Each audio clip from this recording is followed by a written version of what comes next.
How can someone be cleansed from sexual sin? I think we both had a really checkered background. Both of us came into our marriage with past sexual experiences.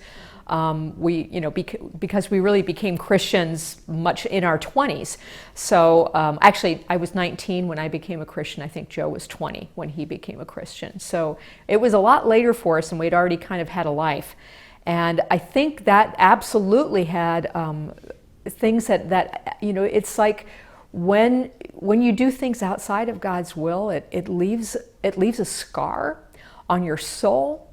And I think that we both struggled with that in our early marriage. And I still remember how powerful it was. We were going to church whenever we were in California. We went to Church on the Way, which was Jack Hayford's church. And one Sunday, he did a sermon that was life-changing for us. It was about sexual past and healing.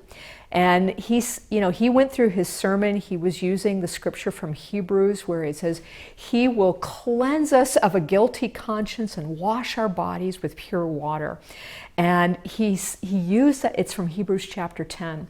And as he shared that verse, he said, "I do not want to see 1,000 people in my office for counseling next week."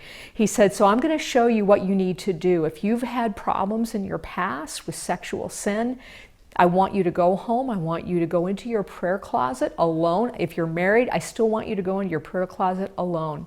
And I want you to use this verse, and I want you to confess the details of your past sins in this area before the Lord." He says the details are important.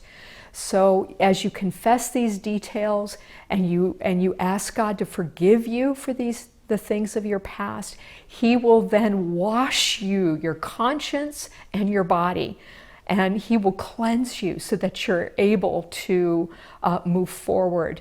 And I found that it wasn't like, it was dark and all of a sudden it was bright light. It wasn't like that at all, but it was absolutely the starting point of a gradual healing for both of us. And we noticed it.